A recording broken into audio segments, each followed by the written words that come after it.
여러분과 함께 루카가 전한 거룩한 복음입니다.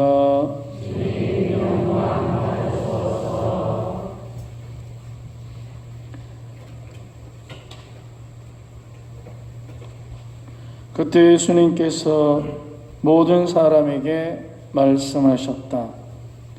누구든지 내 뒤를 따라오려면 자신을 버리고 제 십자가를 지고 날마다 나를 따라야 한다. 정녕 자기 목숨을 구하려는 사람은 목숨을 잃을 것이고 나 때문에 자기 목숨을 잃는 그 사람은 목숨을 구할 것이다. 사람이 온 세상을 얻고도 자기 자신을 잃거나 해치게 되면 무슨 소용이 있느냐? 누구든지 나와 내 말을 부끄럽게 여기면 사람의 아들도 자기의 영광과 아버지의 거룩한 천사들의 영광에 쌓여 올 때에 그를 부끄럽게 여길 것이다. 주님의 말씀입니다. 참 예수님, 예, 오늘도 이렇게 저희 마을을 많이 찾아주셔서 고맙습니다. 자, 날마다 자기 자신을 버리고 제 십자가를 지고라는 말씀을 우리는 많이들 들었죠. 예, 자기 자신을 버리고 날마다 제 십자가를 지고. 그러면 자신을 버리는 일이 과연 우리가 쉽습니까? 어렵습니까? 어떻습니까? 쉬워요? 우리가 자기 자신을 버리기가 얼마나 어렵냐면, 저도 경험이 있는데, 제가 이제 어느 성당에 성전을 지을 때 모금을 갔어요. 모금을 갔는데, 그 본당 신부님도 우리 교구 신부님이고, 저도 우리 교구 신부인데, 이래 서 있는데, 그 본당 신부님이 이제 제가 모금을 하기 위해서 사전에 인사를 하러 갔는데, 뭐 어떤 이런 얘기 저런 얘기를 하다가 안 된다는 거예요. 모금을 하면 안 된다. 그래서 이제 모금을 하러 갈 때는 우리보다 큰 성당 갑니까? 적은 성당 갑니까? 돈 되는 데 가거든요. 쉬운 얘기로. 돈 안 되는 데 가봐야 애쓰다 끝나고, 이제 갔는데 안 된다는 거예요. 너무 많이 차 있다는 거지. 그래서 제가 그러면 빌 때 한번 연락을 주십시오 하고 돌아섰는데, 이제 신부님이 그러면 그때 연락을 준다 하고는 신부님이 바뀌었어. 그러니까 인수인계 꼭 해주고 가야 됩니다 하니까 알았다 하더만 잊어버린 거예요. 그래서 이제 이 교구 성전을 짓는데 내 것도 아니고, 이게 과연 모금을 갔을 때 좀 그래 우리 교구니까 먼저 해줘야지, 이런 거 따뜻함보다는 엄격함이 느껴질 때 굉장히 서운합니다, 사실은. 근데 그게 근본적으로 물어봐야 됩니다. 성전을 짓는 것이 하나님의 뜻인가? 여러분 어떻게 생각합니까? 성전을 지으니까 하나님의 뜻이다 얘기겠죠. 그런데 한 가지 더, 꼭 그렇게 지어야 되나? 돈 들여서. 이게 이제 하나님의 뜻이냐가 아니냐의 키워드가 될 수 있어요. 꼭 그렇게 지어야 되느냐? 그게 하나님 뜻이가. 그래, 성전 짓는 건 하나님 뜻이라 하자.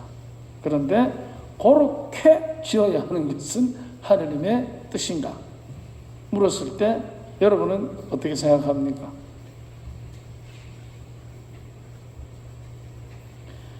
그 성전을 짓는 신부님은 믿어 의심치 않습니다. 하나님 뜻이라고. 근데 덕궁을 열고 보면 저도 성전을 지어봐서 압니다만은 자기 생각이 많습니다. 그렇다면 이제 자기 생각으로 인해서 교우들과 대립될 때가 있습니다. 여러분께서도 어느 성당 하면 함께 동참했던 경험이 있으실 겁니다. 그럴 때 성전을 지으시는 그 신부님의 성전에 대한 감각하고 생각하고 그것을 받아들이는 교우들의 생각하고 여기에서 자신을 버린다는 문제가 심각하게 떠오르게 됩니다. 신부님도 그러하고 거기에 동참하는 교우들도 그러하고. 그럼 이게 뭐냐? 평소에 주님의 오늘 말씀에서 나오는 자신을 버린다는 얘기를 그 말씀을 계속 훈련을 하게 되면 이제 우리 안에서 비움이 일어납니다. 비움. 자기를 버리는 사람. 비우는 것입니다. 그런데 비우는 것은 잃어버리는 게 아닙니다. 비우는 것은 잃어버리는 것이 아니라 오히려 더 선하고 더 아름답고 더 진리에 가까운 것으로 채워지는 것입니다. 그래서 욕망은 버리고 사랑으로 채우는 것. 이것이 바로 자신을 비우는 연습의 출발입니다. 그러면 이제 우리가 어차피 성전을 짓든 집을 짓든 직장생활을 하든 가정생활을 하든 우리 모두가 관계의 네트워크 속에 관계 속에 살아가는데 사람과 사람, 하나님과 사람 사이의 관계 안에서 자신을 버린다는 것이 구체적으로 어떻게 표현되어야 하는가? 어떻게 표현되어야 하는가? 그것은 다름이 아니라 우리 스스로들이 자기를 비우는 연습의 가장 분명한 방법, 확실한 방법은 항상 자기 죄를 뉘우치는 것입니다.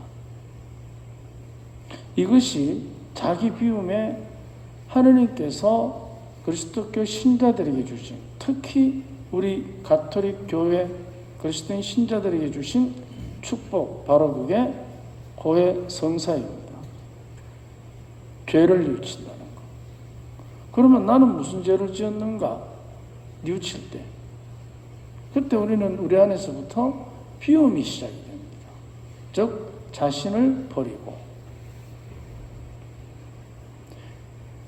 우리가 만약 매일 내가 짓고 있는 죄 하나를 진심으로 뉘우칠 때 그 뉘우친 만큼 내 안에 하느님의 자비하심이 우리 안에 비워진 만큼 더 깊고 넓게 느껴지는 것입니다. 그때서야 채워지는 것이 아니고 이미 나에게 와 있는 하느님의 자비를 내가 죄에 대한 욕망으로 잃어버렸던 것을 되찾는 것입니다. 버려진 것을 비움으로써 다시 채우는 것입니다. 그러면 하느님의 우리가 죄를 뉘우친 만큼 하느님의 사랑이 채워지면 이제 그 다음에 십자가를 질 용기가 생깁니다. 사람 사이의 관계 안에서 십자가, 그것은 우리를 건강하게 하는 나의 희생적 선택입니다. 만약 희생적 선택이 없는 십자가라면 그것은 유혹의 십자가입니다. 우리가 유혹의 십자가를 지느냐,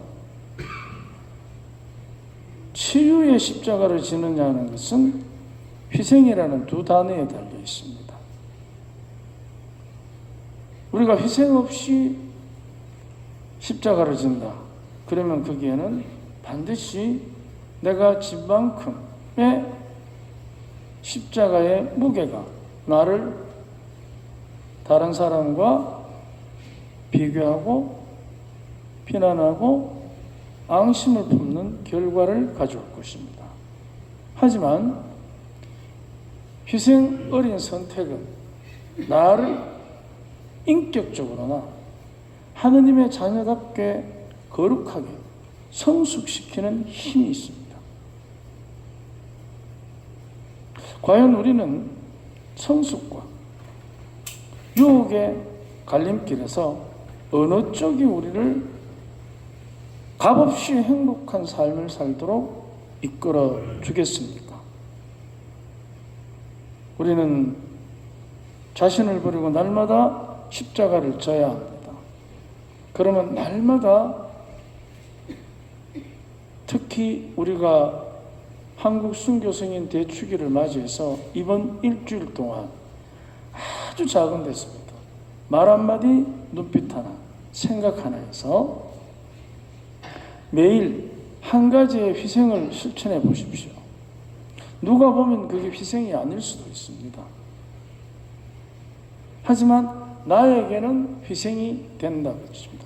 그렇다고 밥 한 그릇 먹을 거 세 그릇 먹고 배부른 고통으로 희생한다고 착각하지 말고, 우리가 오늘 내가 반 걸음의 희생을 하면 내일은 두 걸음의 희생을 할 축복이 주어집니다. 그러면 두 걸음을 하면 네 걸음을 하겠죠. 네 걸음을 하면 16걸음을 하겠죠. 이것이 희생의 은총의 계산법입니다. 반박자가 반 걸음이 16걸음이 됩니다. 그러면 반쪽짜리 행복이 16배의 행복이 되는 힘이 있습니다. 그것이 희생의 계산법입니다.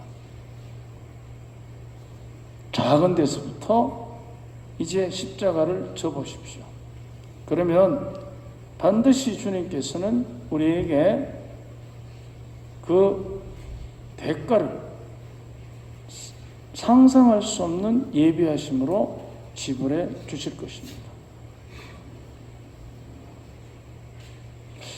이쯤 되면 아멘 하는데 가만히 늦었다. 그래서 우리가 그 희생이라는 것은 아름다운 것입니다. 그리고 나의 희생은 어느 누구도 흉내낼 수 없는 나만의 삶의 기술이 있습니다. 그것을 키워주는 것입니다. 그래서 희생을 두려워하지 마십시오. 희생을 두려워하면 그 두려워하는 만큼 내 안에 유혹의 십자가가 더 무겁게 나를 짓누를 것입니다. 하지만 희생을 하면 반걸음의 희생이 16걸음의 축복을 준다는 것을 꼭 기억하시면서 우리 한 주간 순교 성인들의 그 피 흘린 희생의 대가를 누리며 사는 우리가 이제 그 작은 보답으로 더 큰 축복을 누리는 한 주간이 됩시다. 아멘.